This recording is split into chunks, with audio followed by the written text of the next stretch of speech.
అందరికీ నమస్కారం. ఈరోజు ఒక చిన్న వీడియో మీకు పరిచయం చేస్తాను. శివశక్తి రూపకమైన గంగా భవానీ ఆలయాన్ని, తర్వాత కాశీ విశ్వేశ్వర ఆలయాన్ని మీకు పరిచయం చేస్తాను. మన నార్పల్లో గంగా భవానీ ఆలయం చాలా బాగుంది. ఇక్కడ అమ్మవారు చాలా గంభీరంగా ప్రసన్నవదనంతో మంచి ముఖంతో అమ్మవారు వెలిశారు. ఈ విజువల్స్లో మీరు చూడొచ్చు. ఎంతోమంది వచ్చి మొక్కులు తీర్చుకొని వాళ్ళ ఇబ్బందుల్ని అమ్మవారికి చెప్పుకొని వాళ్ళ సమస్యలను తీర్చుకొని మొక్కుబడి మళ్ళీ చెల్లించుకుంటారు. అది విజువల్స్లో మీరు గమనించవచ్చు. తర్వాత అమ్మవారు రకరకాల రూపాల్లో ఉంటారు.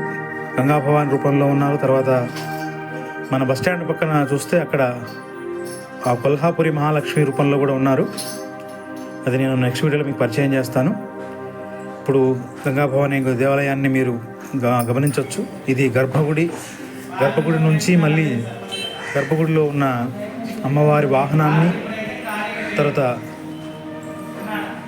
ఒంటి కొమ్ముతో ఉన్న గుర్రం రూపంలో చేసిన అమ్మవారి విగ్రహాన్ని చూడవచ్చు. ఆ గుడి ఆవరణలో ఉన్న లక్ష్మీ నరసింహస్వామి చిత్రపటం అది మీరు గమనించవచ్చు. ఇక్కడ అమ్మవారు సింహవాహనంపై వెలసి ఉన్నారు.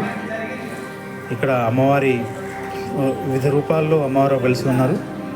అమ్మవారి గర్భగుడిలో అమ్మవారు ఎంత గంభీరంగా దిదీప్యమానంగా వెళ్ళిపోతున్నారు చూడండి. ఇక్కడ గంగా భవాని ఆలయంలో ఉన్న తులసి కోట ఎంత పెద్దగా ఉందో చాలా బాగుంది. తులసిని దర్శించుకున్న, తులసిని ఆదివారం మనం మొక్కినా చాలా మంచిది. అది మీరు ఇక్కడ గమనించవచ్చు. తులసి మొక్కడం, తులసిని మనం సేవించడం చాలా మంచిది. ఇది అక్కడ ఉన్న రావి చెట్టు, ఆ రావి వనం అక్కడ ఉంది. గుడికి పక్కన నాగుల కట్ట ఉంది. అది కూడా మీరు చూడొచ్చు విజువల్స్లో. దీంతోపాటు అక్కడ కనిపిస్తోంది కాశీ విశ్వేశ్వర స్వామి గుడి. తర్వాత ఇప్పుడు మళ్ళీ మనం శివాయ విష్ణు రూపాయ శివరూపాయ విష్ణవే శివస్య హృదయం విష్ణోహ విష్ణోస్య హృదయం శివ అని మనకు నార్పల్లో ఉన్నది పంచాయతన ఆలయం. పంచాయతనం అంటే మధ్యలో శివుడు, కాశీ విశ్వేశ్వరుడు, నాలుగు వైపులా అంబిక, విష్ణువు, తర్వాత సూర్యభగవానుడు, తర్వాత విఘ్నపతి, గణపతి ఉంటారు. అది మనకు పంచాయతన ఆలయం. అది మీరు ఇక్కడ చూడొచ్చు.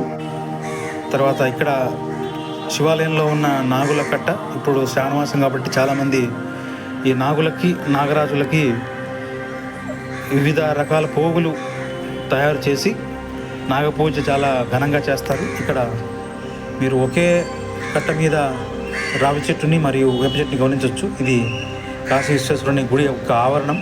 ఇక్కడ ఉన్నది జిల్లేడు చెట్టు, దాన్నే అర్క చెట్టు అని కూడా అంటారు. విఘ్నపతికి చాలా ఇష్టమైన గుడి. తర్వాత ఈ ఆవరణలో మీరు ఇంకా గమనిస్తే చాలా విశేషాలు ఉన్నాయి. ఇక్కడ మీరు చూస్తున్నట్టు వివిధ రకాల చెట్లు, తర్వాత ఆవరణం మొత్తం చాలా ప్రశాంతంగా ఉంటుంది ఇక్కడ. దీంతోపాటు మనం గమనిస్తే శివుడికి ఎదురుగా నందీశ్వరుడు, తర్వాత ధ్వజస్తంభం చాలా పెద్దది ఇక్కడ శివాలయంలో. అది కూడా మీరు ఇక్కడ చూస్తున్నారు, విజువల్స్లో చూపిస్తున్నట్టు. చివర్లో ముఖ్యమైనది గుడి యొక్క పై ఆవరణం. ఇది గుడి మీద వెలిసిన అమ్మవారి విగ్రహాలు, తర్వాత సుబ్రహ్మణ్యేశ్వర స్వామి గుడి. ఇక్కడ మీరు చూస్తున్నట్టు ఇది గుడి యొక్క ముఖద్వారం.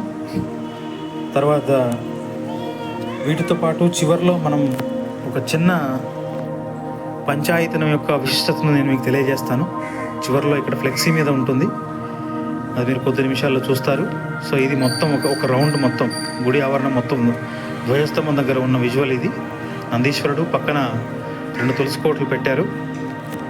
నందీశ్వరుని పక్కన తులసి కోటలు ఉండడం చాలా మంచిది. ధ్వజస్తంభం చాలా ఎత్తుగా ఉంటుంది, అది మీరు ఇక్కడ చూడొచ్చు. తర్వాత చివరిలో శివుడి ఆలయాలను ప్రదక్షిణ ఎలా చేయాలో చూడాలి. ఇది పంచాయతనం అంటే చెప్పాను కదా, 5 పరబ్రహ్మ స్వరూపాల యొక్క రూపం. మన ఛానల్ అందరూ సబ్స్క్రైబ్ చేయండి, షేర్ చేయండి, లైక్ చేయండి, కామెంట్ చేయండి. మన ఛానల్ పేరు వచ్చేసి ఆదిత్య యూనివర్సల్స్. అందరూ చూస్తున్నారు కానీ సబ్స్క్రైబ్ ఎవరు చేయట్లేదు. ప్లీజ్ మన ఛానల్ అందరూ సబ్స్క్రైబ్ చేయండి, సపోర్ట్ చేయండి. ఆదిత్య యూనివర్సల్స్ అనే మన ఛానల్ సబ్స్క్రైబ్ చేయండి. చేయడం వల్ల మీ అందరి సపోర్ట్ నాకు కావాలి. దయచేసి చేయండి. Please subscribe our channel Aditya universals. Thank you very much.